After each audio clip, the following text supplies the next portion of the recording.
Good evening, all the aspirants present here. We'll be starting with the session. The topic for today is epidemiology, and it is the class 2. And the speaker that we have here is Dr. Naveen Kumar Shiv. He is a senior resident neurology at JB Pan Hospital, New Delhi. So, more aspirants will be joining us. Thank you. Good evening, everyone. So in the last class, I think we have seen about the type of studies, RCT, case controlled cohort, and the bias which can affect the studies. So moving on to the part two, we will be analyzing how to get the data and what are the tests we will be using to analyze the data. So these are the topics that we'll be covering today. And just note that I will just mark the very important, the frequently asked questions. So the null and alternate hypothesis, confidence interval, forest, and the data test used for the data. These are the frequently repeated questions, okay, and the skew distribution. So we'll go on to the proper class. So once you do a study, you'll be getting a data. So how will you categorize the data? So the data can be observatory, like qualitative, or it can be quantitative data. So what do you mean by qualitative data? So you're doing a research or you're doing a study and your aim is to find what is the how many patients are smokers. So now you will get a whether they are smoker or non-smokers. So it is mostly a binomial, like whether you can put it in this category or that category, and it is not structured by nature. So for example, for this is like if you want to divide the groups according to the eye color, if you want to see the iris color and say that they're green and blue, so it will be mutually exclusive and you have to put it in either two of the categories. So these are the qualitative data. Once you get the qualitative, the quality, because it is you're seeing the color of the iris, you're not seeing any number per se.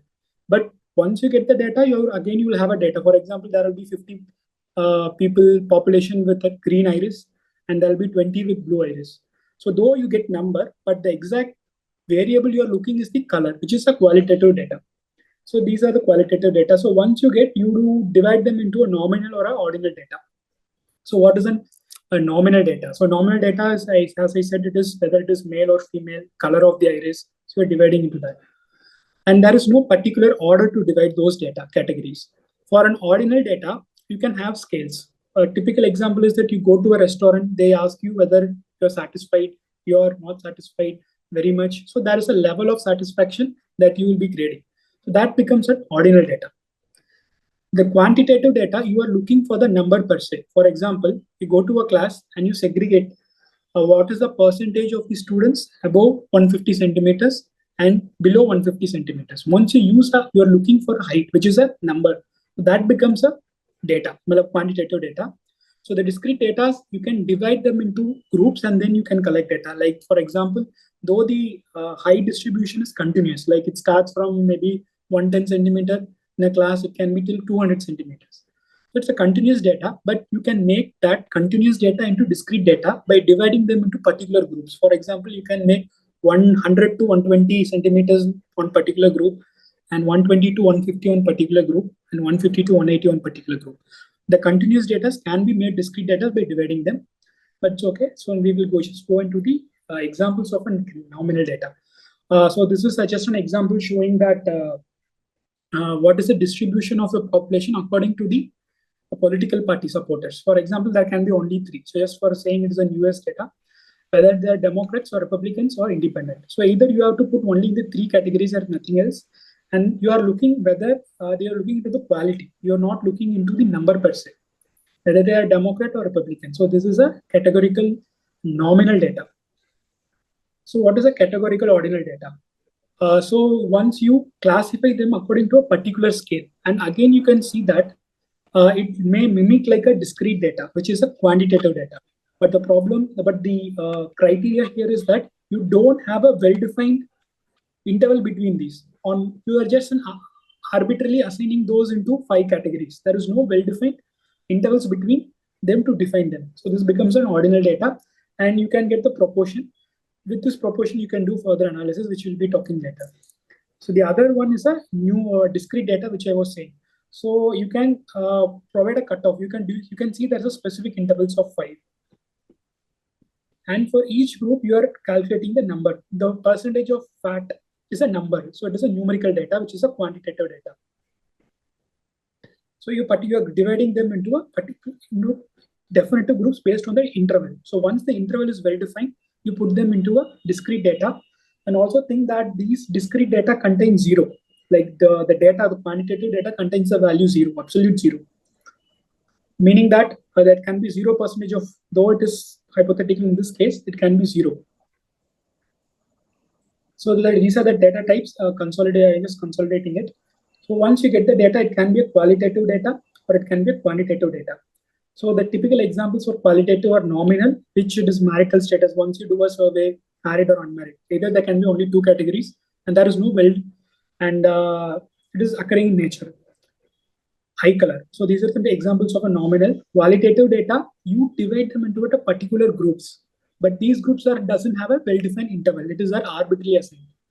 Then the other, coming to the quantitative data, discrete data, I just told you, just show the image. The other example is number of hospital admissions. So you can put that group A or the number of hospital admissions. You can say that one greater than 5 admissions, greater than 10 admissions. Then you can see how many patients are coming. For example, there are only one, this is the y-axis, this is 5, this is 10.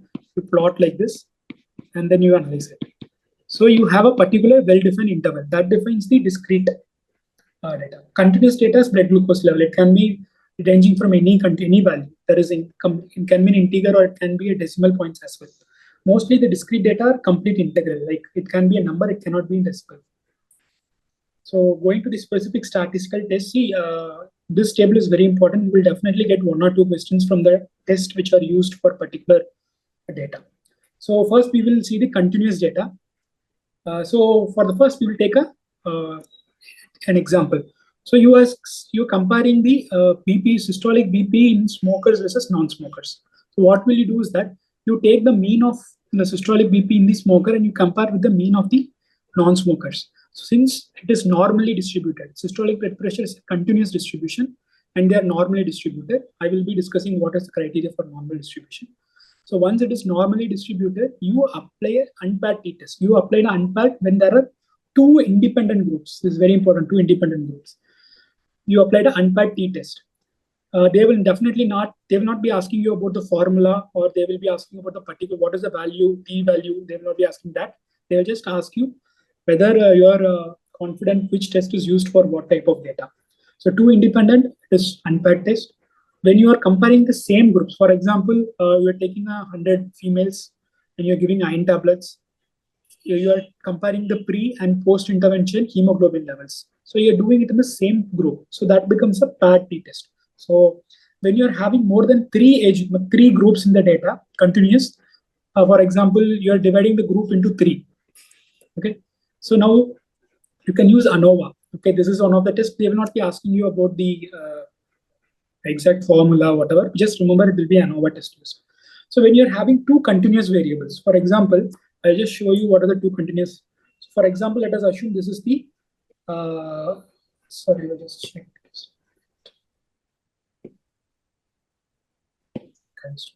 Let us assume this is the BP, the x-axis. And the y-axis, sorry, let us assume this is the weight. And the y-axis is let us assume the BP.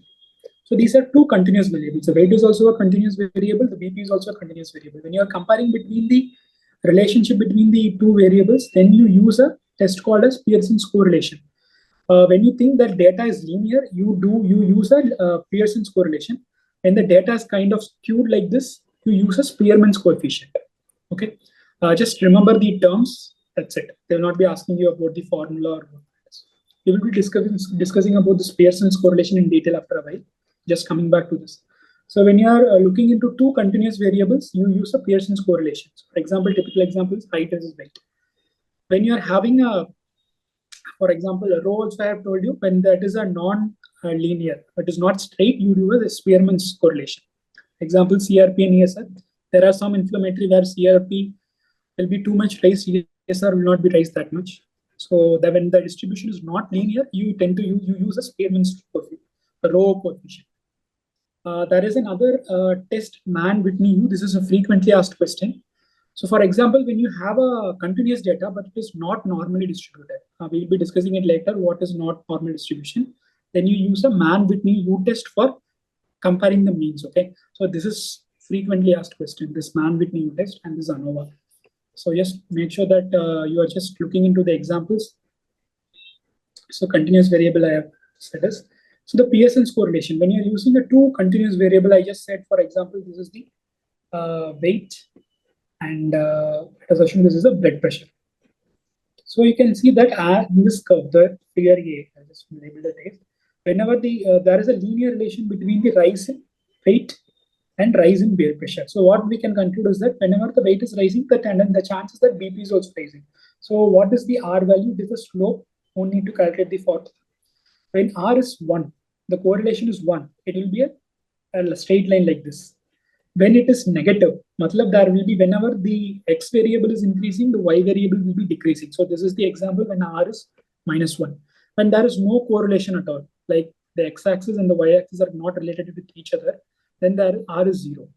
So depending upon the slope, the R values will be calculated. You just remember that when R is +1, that's a perfect correlation. When R is -1, there is a negative correlation, meaning that whenever the x variable increases, the y variable tend to decrease. Vice versa it is.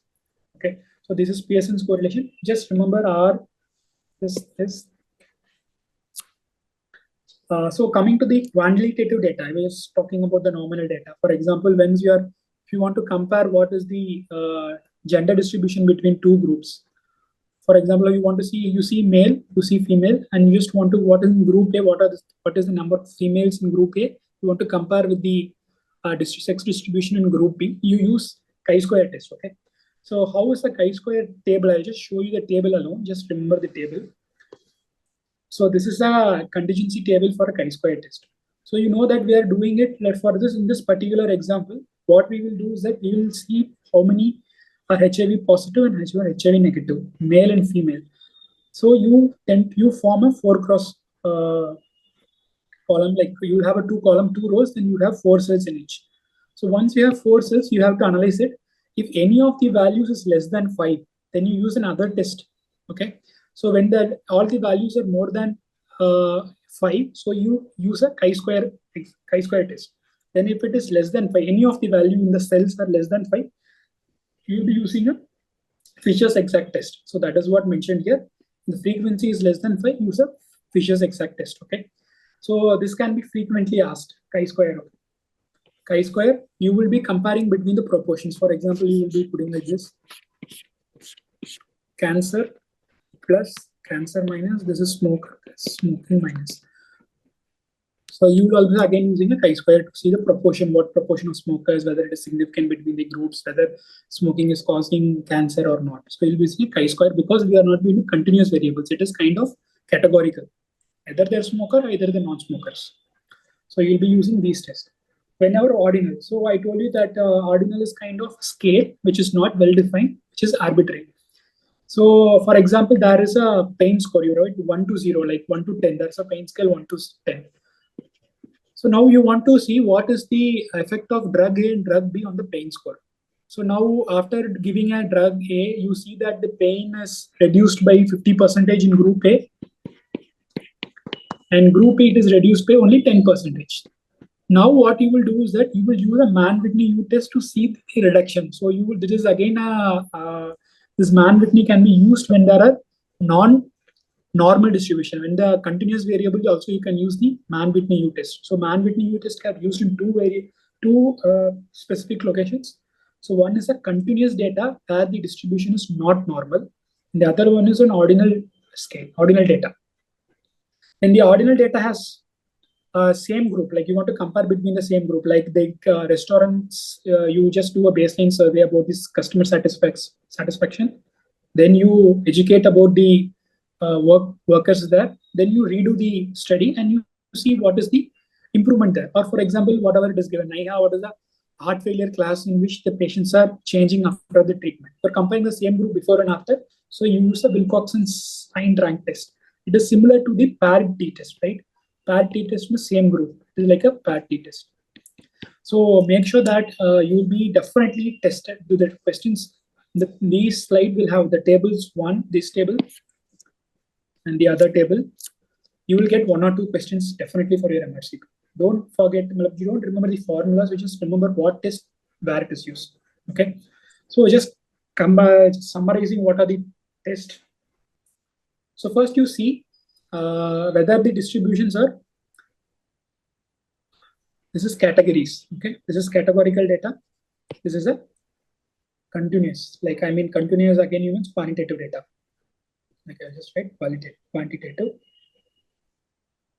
or a numerical data. So once you see whether they are normally distributed. Normally distributed means the height, weight in the population. So if they're normally distributed, you do a student t-test. If there is a independent t-test, you do between two groups. You do a paired test to the same group. When there are more than three groups, you use ANOVA, analysis of variance. Okay, so this is for a continuous distribution. But when you're having a non-normal continuous distribution, you use these. When there is two median, you can use man-Whitney's use test. When there are three or more medians, you use Kruskal's-Wallis. And as I mentioned, you do chi-square when there is a category. All the cells should be more than 5. When any of the cell is less than 5, use a Fisher's exact test. And comparing between two continuous variables. পাঠিয়ে দে একটু বিপিটা দেখতে হবে। হ্যাঁ চলে আসুন please. সঙ্গে কেউ এসছে আপনার? আগে বোধহয় দেখেছি না একবার অনেক আগে। হ্যাঁ মুখ মনে থাকে আমার। Excuse me, Mr. Ajit. আগে মুখ মনে থাকে, মুখটা মনে মানে দেখেই মনে হচ্ছে আপনাকে দেখেছি। এই আর কি। I may be wrong. 2024 এসেছিলাম। Mr. Ajit, can you mute your mic? আচ্ছা আচ্ছা। কে আছে সঙ্গে? বাড়িতে কেউ আছে সঙ্গে? Actually 2024 Am I audible? Yes, sir, you are. Please continue. Achha, is there any issues? Let me know. I'll be sharing the PowerPoint you can see as well. Okay, so don't remember, just see the tables. I have just the tables and the test which are used. So chi-square also explained it. So coming to the normal distribution, you can expect one or two questions from the concepts from mean, median, mode. Okay. So for example, I am just entering into a class, 12th, and I just want to collect the data regarding the height of the students there. So now what I'm doing is that now I have collected the data. So now I have arranged in a table. So 161 centimeters, there is one guy. 163, there is one. 165, there is one. And as I am arranging in a ascending order, and I can see there is at the height 170, the maximum number of students have height as 170. So what mean that? So anyone, or do you know the concepts of mean, median, and mode? Okay, so I just example. See, what is normal distribution? So normal distribution is the distribution which occurs by nature, that you cannot have a say on it. For example, height will be normal distributed, meaning that a huge percentage of the students will be concentrated around one particular height, and there will be short and there will be tall. The most tall will be maybe assuming it 180, and the shortest would be 110. But most of the students will be having height around 170 for this, as in this case.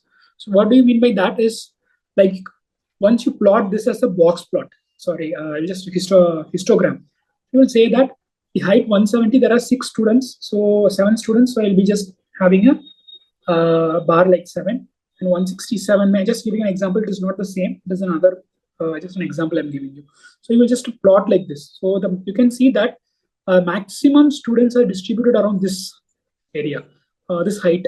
So you can say that there are 7, 9, there is 7, यहाँ पे 2, this is 2.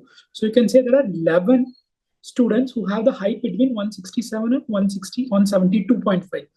So meaning that there is some concentration around the center.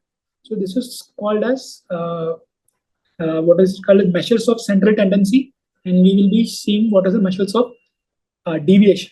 So there is a tendency to cluster around a mean point. So what is the point which these are clusters are there? We tend to analyze it using a mean, mode, and median. For example, what is mode? It is most easy, most frequently occurring distribution. So what is the most frequently occurring value in this table? It is 170. So 170 becomes my mode. Okay. Okay. So next is mean. So what is mean is that you sum up everything and you do an average of it. For example, there are, you just sum up all these values and you get a value. But I will just put this is x1, 2, 3. I'll just put X. What can I say? I'll just put X, Y. Sorry. 2, 3, 4, 5, 6, 7, 8, 9, 10, 11, 12, 13, 14, 15. I'll just put X15. So what you will put X1 plus till to X15 I will be adding. I will be adding everything, and I will be adding 176 times because there are six students. So I will be doing that, and I will be dividing by the total number of frequencies. So 1, 2, 3, 4, 5, 6, 12, 13, 14, 15, 16, 17, 18, 19, 20. So I will sum up all this and I will divide by the 20, meaning that 20 is the number n. So I will get a value that becomes my mean. Okay, so this is the mean is average. Mean is nothing but average. What is median? So what is median? Median is that I will just arrange the numbers in the order. For example, 15, 16, 17, 19, 21, 23. Now, if you ask me the median, I will see what is the centermost value. For example, I'll put 25 also. Okay, what is the centermost value? So this is 1, I will cut here 1. Now 19. So 19 is the centermost value. This becomes the median, okay, right? So when you see there is a normal distribution, there is a clustering around the particular area, usually the mean, median, and mode, everything will be the same. So the normal distribution, the criteria usually it is the mean, median, and mode, everything will be the same. So this is a bell graph. If you just approximate everything, you will be just getting a bell-shaped graph. This is a bell graph, okay? So in the previous example, I have showed you a table. So what is the mean here is 170.5 centimeters. So this is the mean. And you can also see that the most frequently distribution mode was 170. You can see because there are six students have the same height. So the mode is also 170. So you calculate the median also, it will be coming around 170 to 170.5. Since almost every values are close, this is a normal distribution. So these are the measures of central tendency. So mean, median, mode are measures of central tendency. So this is a graph, okay? So there is something called as deviation. So I just told mean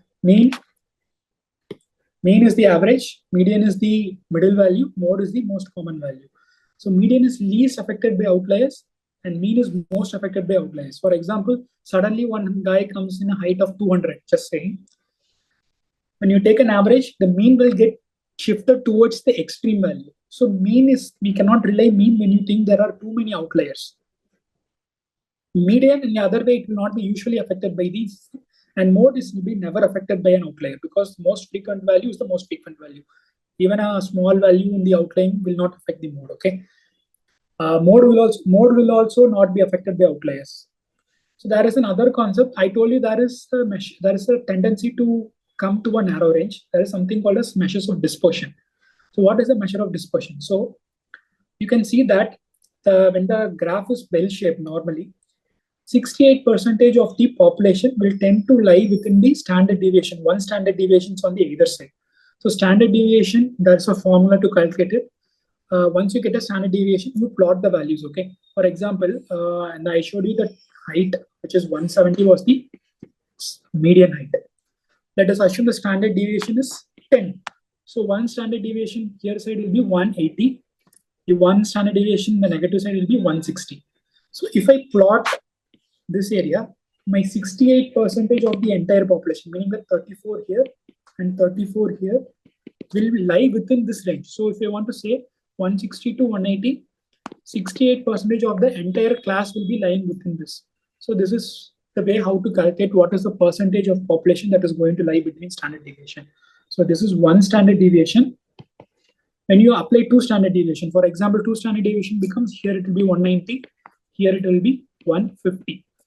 95% of the people, 95% of the population will lie in these two standard deviations.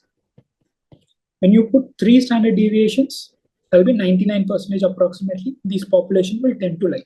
And you can see always there is some people, some outliers will be always there in the distribution. They tend to lie in the extremes of the range. Okay. So remember that this is again a frequently asked question. What is the population distribution, the standard deviation? The standard deviation I have explained, that is a variability from the mean. What is variance? Nothing but the square of standard deviation. If you multiply the standard deviation, right? standard deviation into standard deviation, you will get variance. So what is a standard error of mean? So this is a very important concept. This is the concept based on which we do a population-based studies. Okay, so just listen carefully. I'll just explain the standard error of mean. See now, the same. Let us assume that a tailor, he wants to stitch a suit for a 12th standard, outgoing 12th standard, and he goes to a school.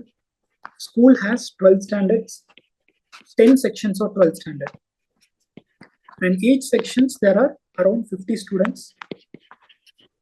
So there are 500 students in total.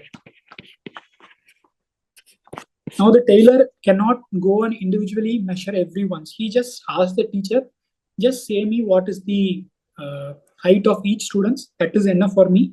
I will go and give an order so that I can get dress material. Now what the teacher does is that he doesn't have a time to measure the height of each 500 students.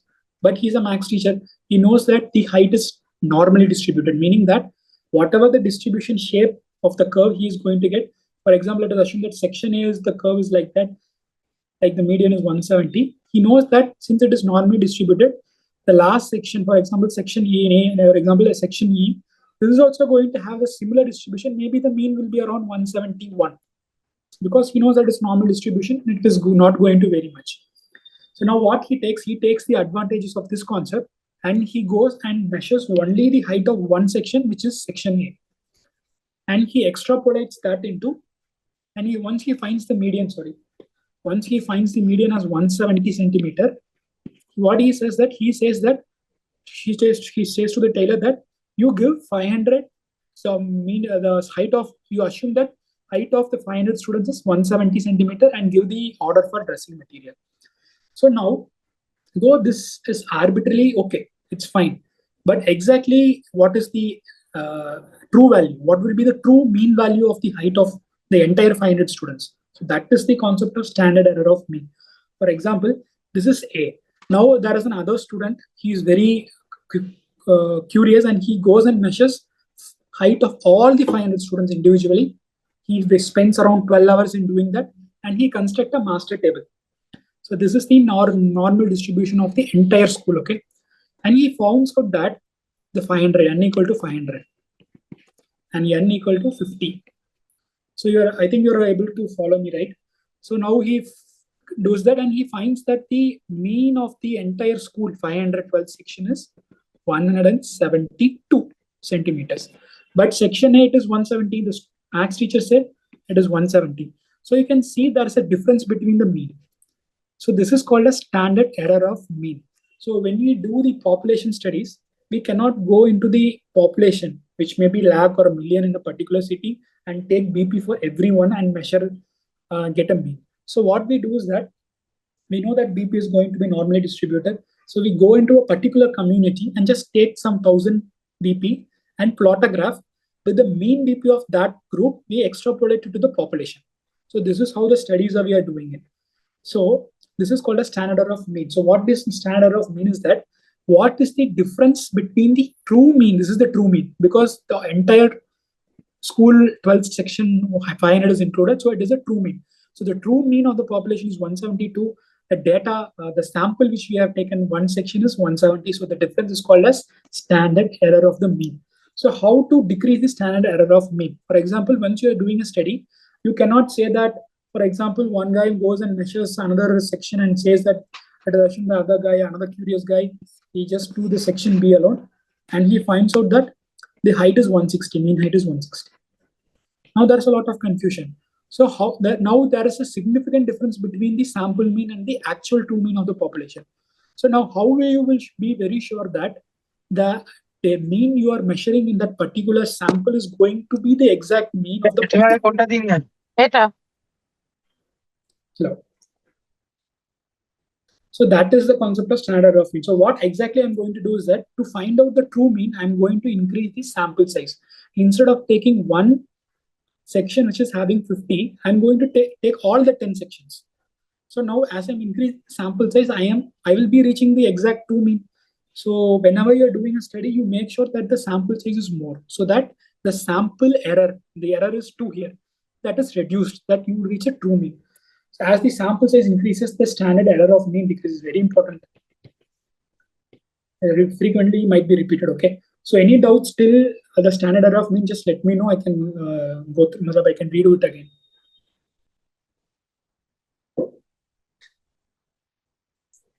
Can I continue or should I stop and explain and redo it again? Anyone? Continue, sir. Okay. So not all the population has a normal distribution, and there can be skewness, meaning that sometimes the mode can be higher than the mean can be higher than the median. So this is a particular example where the median is lower than the mean. So let us assume the mean is 170, the median will be 160, the mode will be 150. This is the inverse, like the mean will be 150, the median will be 160, the mode will be 170. So when there is a skewness, because the mean and median and mode are completely different, this is called as skewness. When there is skew, when the mean is the largest, which is the highest score, you tend to get a tailing towards this direction. So when the mean is the highest, mean is high, it will be a right skew. When the mean is the lowest, you will get a left skew. It can be asked in other way also. When the median is lowest, when you just remember these two, okay, mean and median. This might be also asked. So just make sure that you know the concept of skewness. Fine. See, okay.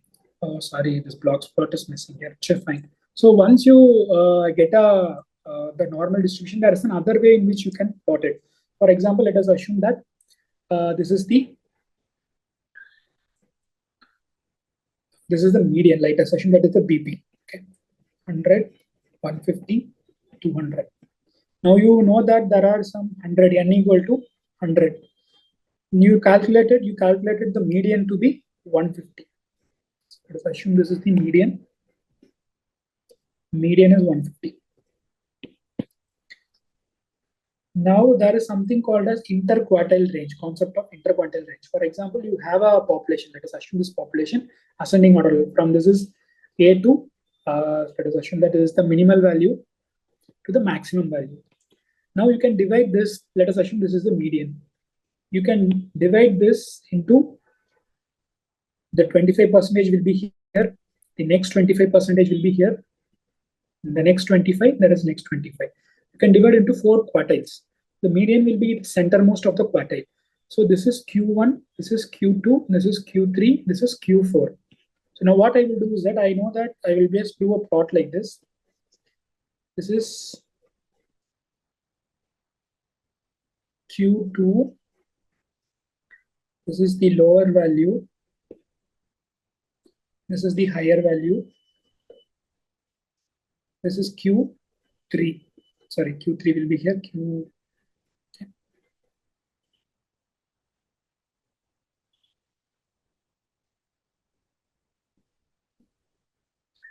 So you know that this is another way to normal distribution. There's another way when you're giving importance to the median. You can say from this graph, you can say that the median blood pressure is 150, and the 50% of the population which is distributed around the center has a BP distribution within these two ranges. And the highest value BP recorded is here, the lowest value recorded is here. This is another way to represent the box plot. So this is an example of a box plot. Group A, the age, the mean, the median age is, the dotted line represents the mean because it is a skewed data. The median, this is the median. So the median is in 40. The 40 years is the median. And group B, the median age is around 50. In group C, it is this. Can you see that when the number, yahan pe the mean and median is normal. So this is going to be a normal distribution. Fine. And this is group C. And there you can see a significant difference between the median. This is the mean. Dotted is the mean. This is the median. It's a difference. So just showing that box plot is used to compare the medians so that you can compare it in a single go upon multiple groups. You will get an idea. So what are these dots represent the individual population. So group A, there are around 1, 2, 3, 4, 5, 6, 7, 8, 9, 10. There are some 25 patients here. These are individual groups. Okay. Fine. You can see there is one patient in group C who is lying above the higher value. So you mean that how can a patient be above the higher value? Because The higher value doesn't mean the highest recorded value in that population. You have a formula to that and you calculate it and say that it is the higher value. Anything about the higher value becomes an outlier. So this is an outlier. This is an outlier, okay? So the higher value is calculated by a formula. You cannot assume that the higher value is the highest value. Again, you can see that there is a lower value here. There is one patient who's at the lower value. There can be a low, also there can be an outlier. So meaning that the lowest value doesn't mean that that is the lowest interpreted range value. It means you have a separate formula. So what questions they can ask you from this? Just remember the shape of the box plot, mean, median, and the interquartile range, okay? So this contains nearly 50% of the population, the center 50%, okay? This from this box to this box, fine? Okay. I'm going to the high data, that's okay. Just so you can say this is the most frequent, this is the mode. Okay. Okay, I was just talking about the school, okay, the school height. There is like a school where 512 students are there. The mean is 170, assuming that 172. There is a section, A section, in which there are 50 students. You have done a mean and which comes to 170. So now when you try to plot both the graphs, for example, I will just put the school graph like this and this is school and this is going to be your particular A section. Let us assume this median of the school is 172 and the section is, you just don't concentrate on this, you just concentrate on this. And the section A car, it is now the median is going to be 170. Now this is how when you superimpose both the normal distribution, this was going to look, and there is an obvious difference. So how will you reduce the difference? Meaning that how will I come to a closer actual value of the population is by increasing the sample size. As you combine more sections, A plus, then you combine a B section, then you combine C section, the number is going to increase. 50 will become 100, 100 will become 150. When you add everything, it will become 500. Now that is actually the population. So when you increase the number, the confidence interval is going to reduce. So what do you mean by confidence interval is that? Okay. So confidence interval is that, for example, there is some concept called as 99% confidence interval, 95 and 90. I will just concentrate on 95% confidence interval. See, I know that I have calculated that the mean of section A is 170 centimeters. Okay.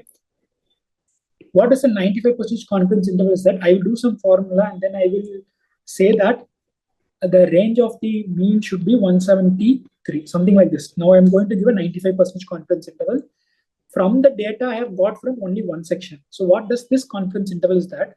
95% means that 95% of the time, the population's true mean, which is 170 centimeter, the population's true mean is going to lie in this confidence interval range. You're getting my point, right? So what is the confidence interval means that 95% confidence interval means that 95% of the times, if you redo the study with the same section, there is 95% of the chance that the population's true mean will be lying within this range. That is what a confidence interval means. Okay, very, very important concept. Okay, also you can see that whenever I'm increasing the sample size, see, for example, when the number is very low, the confidence is very, very high. Like it is very difficult. It can be 167 or it can be 173. So it will say that 95% of the time, my population's true mean, which is 170, can lie anywhere between this thing. But I'm not very satisfied. See, I cannot have such a huge range. So now as I'm increasing the numbers, you can see that the confidence interval range is getting narrowed. So meaning that when the number is high, I can surely say that 95% of the times my true mean is going to lie within this small range. So now the tailor can easily he is very confident that 170 can give an order like Chika, most likely the population's mean is going to become, the height mean is going to be 170. I will give order as 170 centimeter for each and every one. So this is what is the concept. So the sample size increases, the confidence interval will decrease, the confidence will increase. The confidence is increased, the confidence interval will decrease. The sample error of mean is going to decrease. For example, sample error of mean is like we have calculated in that So we'll be doing it later. Okay. So coming to the most important null versus alternate hypothesis. Okay. So till now, is there any doubt? Just let me know, because if you don't understand the confidence interval and the standard distribution, the null and alternate hypothesis, you will be very difficult for you to understand. So any doubts, just let me know. So or at least anyone reply whether I can go ahead or not.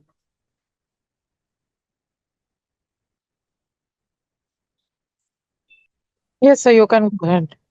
Okay, fine. So whenever you're doing a study, you will not start the study saying that both are different.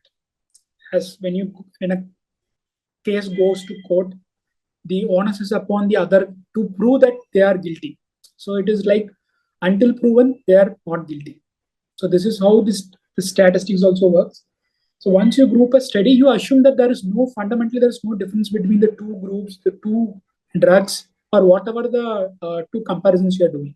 So that becomes a null hypothesis. When you start a study, you say that there is no difference between the two. So this is going to be a null hypothesis. What is alternate hypothesis? That you start a study saying that there is a difference. So that becomes a null. We always do a null hypothesis. Most of the times we will be doing a null hypothesis to say that drug A versus placebo, drug A versus drug B, whether they are different or not. So once you say the null hypothesis rejected, like once you will be seeing what are the data, you will do that. Once you reject the null hypothesis, then you say that these are not same. There is some difference. So you assume that there is no difference between the groups. So how we will go ahead is that now what we will do is that whether should we reject a null hypothesis in the favor of the alternate. If we have a data and we analyze the data and we are getting the points that no, the drug A is not similar to drug B, that is what we can assume. Okay, we cannot say that drug A is better than drug B. That I will just teach you, but we will be just discussing what is the difference between these two. But the assumption is once the null hypothesis is rejected, we say that they are not same. But that's it. In favor, we are not confirming the alternate hypothesis. So once a null is rejected, doesn't mean that it is going to be an alternate. The truth is alternate hypothesis. It doesn't work in that way. You have to do an alternate to confirm that, right? So it means that the null is rejected. That's it. So what is alpha? What is p-value? What is you will be just seeing that. Okay. So for example, let us assume that there is a group. Okay, group A. Now you put a normal distribution for the blood pressure. Now the mean blood pressure in that group is going to become 180 because this is a hypertension group. This is a hypertensive group, right? I will just write mean. The mean this is a symbol for mean. I will be putting the mean. So mean is 180. And you put the standard deviation all this and it's fine. Now you give a drug. Now drug A acts. After some time you just plot you just after 3 months, you do a normal, you just plot the graph and you see that now the BP has come to 140. Right? Now if you put the standard deviation in this group also, you will be having some 200, 220, this is 160, this is 140. Yahan pe, assuming I'm getting it like this is like 120, this is 100, this is 160, this is 180, something like that. Okay, so this is one standard deviation, this is two standard deviation. So this is the one standard deviation, this is a two standard deviation. Okay, fine. So now what is happening is that now I want to see whether the drug A has actually benefited, means actually changed, whether this A group is the same A group or it has become a new group. So now how I will do is that I will take the mean of these groups along with the standard deviation also. I'm oversimplifying it. You take the mean of this group and you take mean of this group and you compare. Is it different or not? Fine. So you do some formula and then you just calculate the values, p values. So why are we doing is that you can see that there are some group in the population which already had 140 as either a mean BP. They had a 140 as a BP. There are some percentage which is nearly 5%. Let us assume that this is 68, this is 95. So some 2.5 to 3% of the population already had a BP of 140, which is the mean of the this is the mean of the new group. I mean the same group which is after treatment, post-treatment mean is 140. So now you cannot say, like, there will be a confusion because already this group had 140. Now the new mean is 140, whether this group is causing this change or actually the entire mean has shifted, right? That is what we'll be comparing and doing it. So when you plot both, you can see there is an overlap between these groups. Like for example, there's an overlap between 140 here and 140 here. So when I put the two plots like this, I will be getting a graph like this. Okay, so I'll just put the graphs. This is like you will get a two graphs. Before that, I will just say that why I'm doing this. So this is the way how we will be comparing between the mean of the two groups, and there you just use some formulas and calculate the p-value and say that the reduction is significant. That's it. Okay, you just compare the mean. This is very simple. I just redo it again. So what is to error is human. Okay, whatever the study you are doing, there is always a probability, there's a possibility of error. Okay, so what is type 1 error is meaning that you give a drug, you do the study, and you reject the null hypothesis that both are not same, and you say that drug A is not same as drug B, both are actually different. But the truth is there is no difference. So typically how you can remember is that a male can never get pregnant. The doctor here is saying that he's pregnant. You know that the truth is not pregnant, but you're saying it is pregnant. It is similar to that. The truth is the drug is not effective, but you're saying that the drug is effective. So that is a type 1 error. False positively, you are giving the credit to the drug. So once you give the credit to the drug, it comes to the market. You get the lot of hypertensive patients get treated. Nothing happens. The patient dies of intracerebral hemorrhage. That is one of the dangerous mistakes you will do is type 1 error. Saying a drug is effective, but in reality, it is not at all effective. Okay, this is type 1 or false positive. So another error is called as type 2, which is that the truth is the drug is effective, but you do the study because of some systematic error or random errors, you say that it is not effective. So concluding the drug is not effective while the truth is it is effective. So this is not going to cause a great concern. Maybe the disease already has multiple drugs, then this is one of the new drug and you reject it falsely, that is not a problem. But type 1 error is going to be fatal. Like you are going to give a drug which is not going to be effective at all. So type 1, type 2, make sure that you understand the concept. Okay. So there are 4 possibilities when I do a study. What is the universal truth? Universal truth is true, but actually the drug, this is the universal truth. Okay. Universal truth is that actually what is the truth? So this is null hypothesis. This is how your conclusion is that. What is your concluding? For example, the universal truth is null hypothesis true. What is null hypothesis? No difference. So the universal truth is there is no difference, but you are rejecting the null hypothesis, meaning that you are assuming that the drug is going to be different and it is effective. So this is called as type 1 error. Type 2 also I told you that the universal truth is false. Null hypothesis is false, meaning that there is actually difference, but you are not rejecting the null hypothesis, meaning that you are concluding that the drug is not significant. Now this becomes a type 2 error. Again, most frequently repeated question, just go through it. The other 2 are true. Actually, the null hypothesis is true, and you conclude the null hypothesis is true. That is called as probability of correct decision. And there is something called as there's another thing when the null hypothesis is false. Null hypothesis is false means the drug is actually effective, and you conclude that you reject the null hypothesis, meaning that you conclude that drug is effective. That is called as true positive. This is the actually true. So now we are aiming to get these 2 results, but we want to reduce these red results. So now how are we going to do it? Okay. So now coming back to the plot I have distributed. Now I will be plotting the mean in a different way. Just remember I told you that the mean the group A, the previous pre-treatment was 180 millimeters. After treatment, now let us assume it becomes 140. This is after treatment. Okay. After treatment, 140 millimeters. Now what I will do is that I will reduce the reduction. There is a reduction of minus 40 millimeters of mercury. That is a BP reduction. So what I will do is that I will just plot it. Okay. So 40 minus 40 minus 50 minus 60 minus 30 minus 20 minus 10. Okay. So when you see that if the drug has reduced the BP by minus 60. For example, assuming that minus 60. Minus 60 means that 180 to minus 120. We are very sure. For example, I'll just show you that graph. Okay, I'll just read out the graph for you.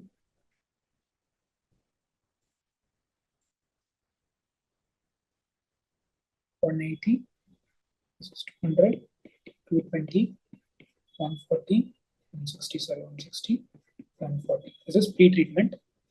180 is the mean. Now after treatment, I'm getting a curve like this. This is 140, 160, 180, 120, 100. Okay. So you can see there's definitely a mean has shifted. But is it significant? I'm just worried about it. I'm just plotting with the graph in the difference in the mean. Okay. If the mean is difference is minus 60, meaning that the 140 has become 100. The 180 has become 100. There's 100 is lying apart from the third standard deviation ke bahar hai. So it's meaning that definitely it is significant. I don't have any doubt. What I will do is just straight away reject the null hypothesis because it is favoring the alternate hypothesis, because you can see that null hypothesis is not overlapping in this particular mean reduction category, meaning that when the effect is very, very, very significant, when the BP is so much reduced, we don't have any doubt that the drug is effective. We'll go on to reject the null hypothesis. But sometimes when the BP is getting reduced by minus 30, let us assume minus 30. Now we are not sure whether the drug has reduced or the patient has done yoga and it has just a small reduction has occurred.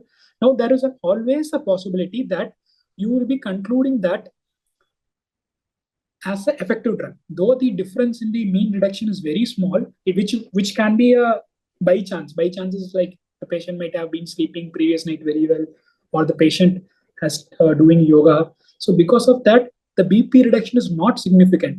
But if you put this, then you falsely assume that the drug is effective. So this is called as type 1 error, falsely assuming. So that is called as alpha value. So what is it is in my hands to reduce. So now what I will do is that I will set an alpha level saying that only if the BP reduction is more than 40, I will consider it as significant.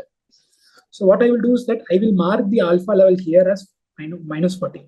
So whatever the data after coming this, there is a chance that like this is one of the alpha errors. There's a chance that I will be rejecting the I will be accepting a null hypothesis when it is not true.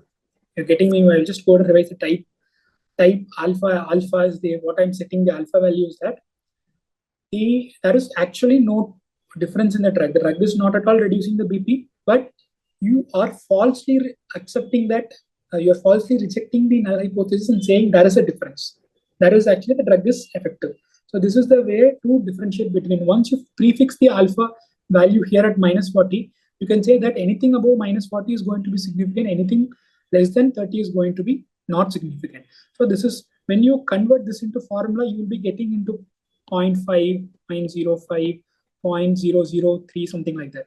So for all the values, we assume that 0.05 when the alpha is less than 0.5, or you can say that it is 5%. But we will be doing some formula and this minus 40 will become the alpha 0.5, something like that. So you don't go into that formula, just understanding the concept. So meaning that what is alpha is that wrongfully concluding that my drug is effective. 5% chance. Whenever I'm doing a study, I will give a pinch of caution. Like I'll just say that though I have done the study very well, there is 5 or less than 5% chance that I might have wrongly concluded that the drug is effective. So this is going to be alpha, right? So what is the 1 minus alpha is you can just go, what is 1 minus alpha? It is the probability of doing a true negative value. Fine. This is actually the true. So what is beta? I will not be confusing here again. Beta is something called as type 2 error is called as beta. What is beta? Like actually the drug is effective in truth, but you are accepting the null that there is no difference. That becomes a beta. You can see that alpha and beta are mutually exclusive. Like kind of if you increase the alpha, the beta is going to decrease. If you are decreasing the alpha, the beta is going to increase. So 1 minus alpha is the actually significance level, and statistical power is 1 minus beta. So these are just formula. If you don't understand these concepts, it's okay, fine, absolutely. But just remember this: alpha, what is alpha, what is beta, and what is 1 minus beta. What is power? This is another important question. Power is equal to 1 minus beta.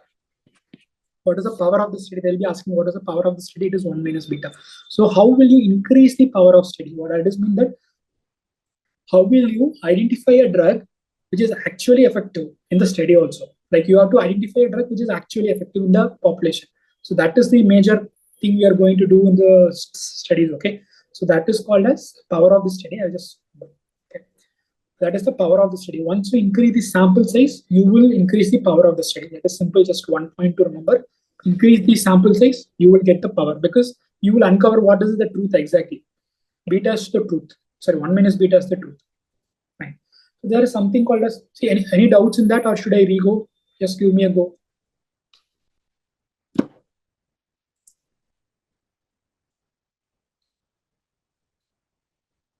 Can I continue? Yes, sir. Okay. See, the forest plot is that one. I told you that I'm going to increase the sample size to reduce the type beta error, meaning that power of the study, I'm increasing the power by increasing the sample size. If I do one study RCT, maybe there are some 5-6 people have done some randomized control trial at different countries. So now what I will do is that I know that I'm going to uncover, I should uncover the truth. So what I will do is that I will club all the data so that the sample size is going to increase. So once you increase the sample size, I have explained it earlier, the confidence interval is going to decrease, meaning that the true 95% of the true chance that true mean is going to lie is also going to reduce. For example, so this center line, this dotted line, right? This dotted line is called as line of null effect, like line of null effect, meaning that it is one, usually one. It is the relative risk, meaning that if the value crosses one, the study is not favoring any of this. For example, the study one, which had 100 patients, they have compared open versus laparoscopic appendectomy for appendicitis to see the outcome. Outcome is that it can be outcome for any, for example, I can assume that the relative risk of death. Assume that the relative risk of death. I'm just giving hypothetical scenario. Okay, what is the relative risk of death? In the first study, they are assuming that this is the actual mean matlab relative risk. You do other study, like you calculate the mean, so you for the categorical value, like once you do a chi-square, all this, you get a relative risk also. Okay? So the relative risk is less than 1, meaning that this was favoring the, this is open,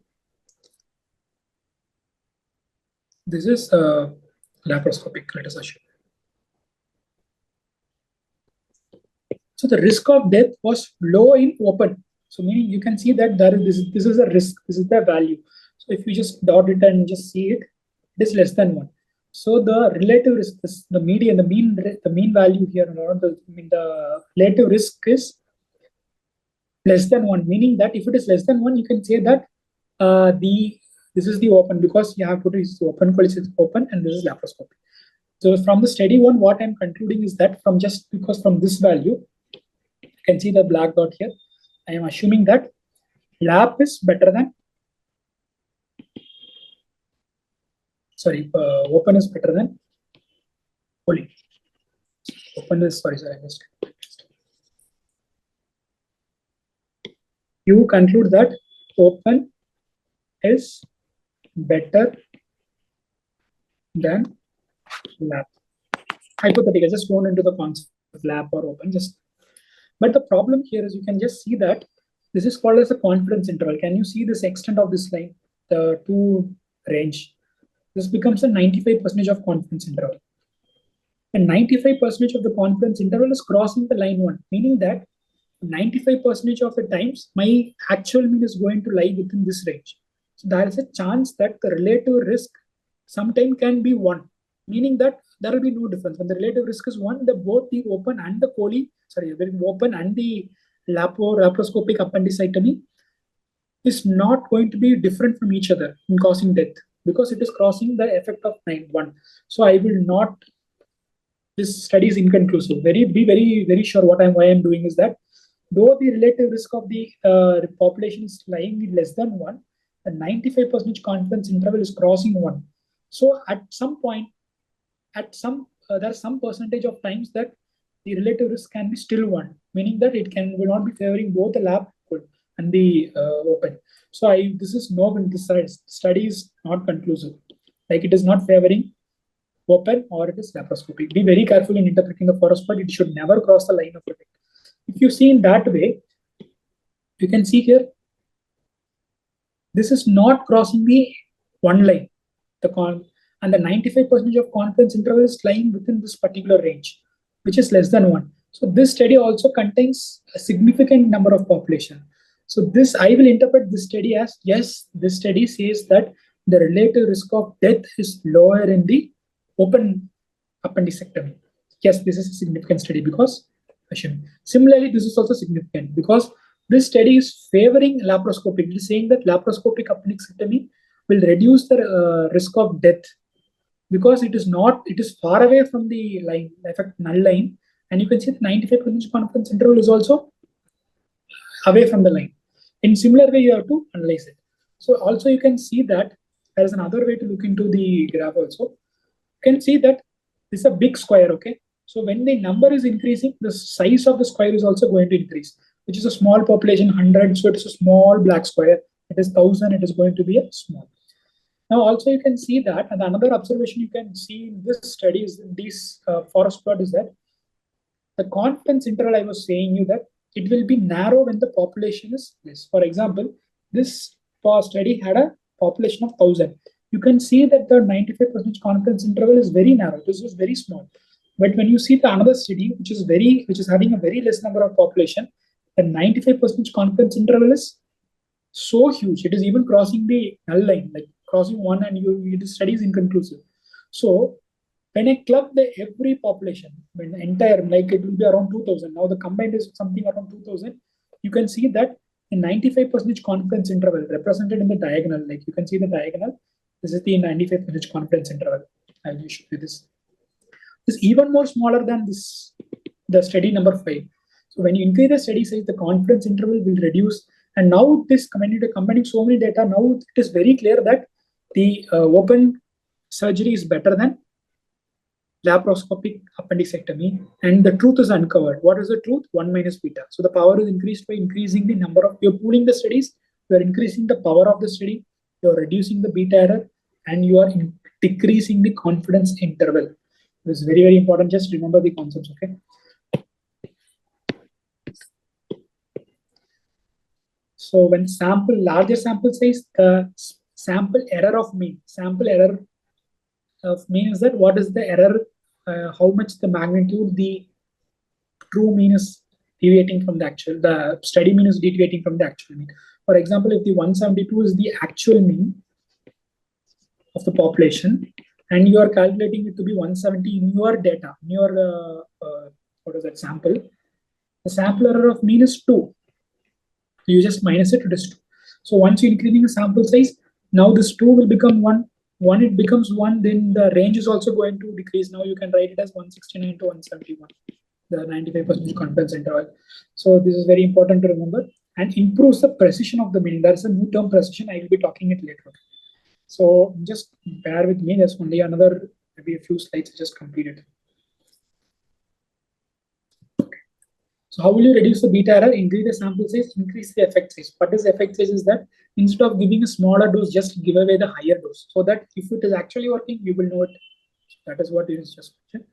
And alpha and beta are mutually exclusive. Like if you try to decrease the significance level, then your beta error is going to worsen. That we cannot adjust both.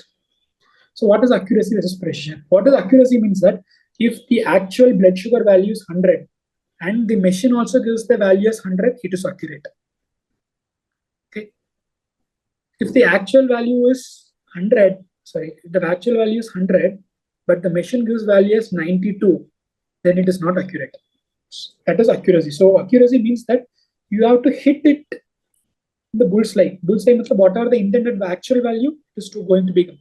What is precision? What is precision is that if you repeat the same glucose reading multiple times, if you are pricking it multiple times, now each time if it is going to show it as like this, for example, it is 10, 100, next time 101, next time 99, next time 98.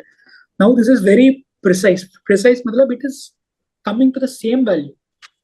If something that is imprecise, now you will be getting, instead of this value, you will be getting something like this. One time it will give you 100, another time will give you 90, sometimes it will give you 120, sometimes it will give you 140. When you are repeating the same sample, the blood pressure actually is 100, but if you are repeating it same times the same glucometer, you are getting a various reading. Precision is that repeatability. So you can see that this particular diagram shows that it is neither hitting the actual value, or it is neither giving the same value repeatedly. So it is neither precise, neither accurate. You can see it is exactly hitting the value and it is clustering. That is, each time you repeat the value, it is the same value you are getting. So it is precise and accurate. So यहाँ you can see is that it is very precise. Every time it is, you are repeating, it is giving the values which is close to each other, but actually the true value is something away from the precise, these values. So this is the concept. Now, how will you improve the precision? Okay. So the accuracy is affected by systematic errors, and the precision is affected by random errors. So for example, if you want to just explain this concept, now you are just classifying the diabetic patients are there in the ward. Now, what happened is that there is an error in the strip. Now, some guy had put a strip which was intended for another glucometer. Now you are measuring, you are not going to get the exact value, because that is a systematic error, because the glucometer strip has the error, and it is every time you are going to repeat the test, you are never going to get the actual value, because that's a system, there is an error in the system, that is glucometer is not properly working. What is the precision and random error?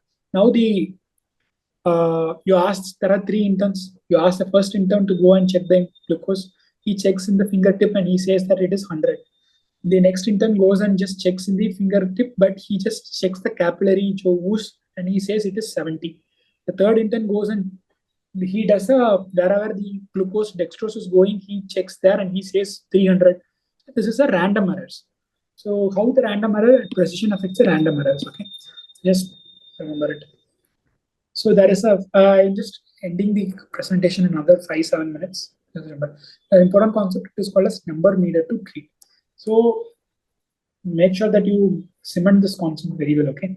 So for example, you treat a 8% of, let us say you give a tablet and you see that 8% of the untreated patients had stroke and 4% of the treated patients had stroke, or meaning that. So now what you will get, what is the difference between the two groups? For example, the group which was not treated had 8%, or meaning that 8 out of 100 had stroke. Now who had the drug? This is group A without drug. This is group B with the drug. Now what has happened is that 4% of the treated, like 4 out of 100 had stroke. Now the question is, how many patients should I treat to reduce one stroke? Okay, this is the concept of NNT. It is very simple. You just multiply the risks. So 8 minus 4, you get 4. So you just minus it 4. So 4% you will be getting. So 8 minus 4 is equal to 4. 4 means that 4 by 100. So NNT ka formula, it is 1 by absolute risk reduction. So you are reducing the risk by 4, right? So now 1 by 4 by 100. So it is 25. Meaning that you have to treat 25 patients for one patient to get the benefit. It's very, very important.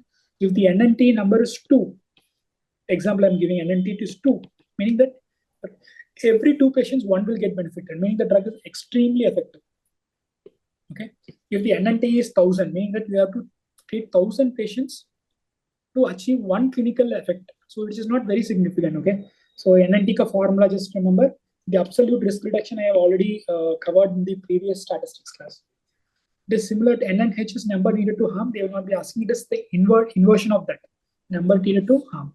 For example, 2% had bleed versus 1% of untreated. So once you treated 2%, now you minus it, it is 1%, meaning that 1 in 100 may be harm. If you give the treatment, out of 100, 1 patient will get harm. So this is just, I'll go through this. Coming to the final, I just have 10 MCQs. Just try to answer, okay? Just let it be interactive. So Does anyone want to volunteer for this question? Just give a try. So, okay, I think they're not there. So what I will do is that I will wind up here. We will discuss this MCQ in the third session. That will be a very short session. Maybe half an hour to 45 minutes. We'll complete the entire epidemiology in the part 3. I will be sharing this MCQ. Okay. Can I conclude? Yes, sir. Yes, sir. You can. Okay. We can schedule some other We'll session. wind it up. I will share you the MCQ, please. Sorry, PPT just. Okay.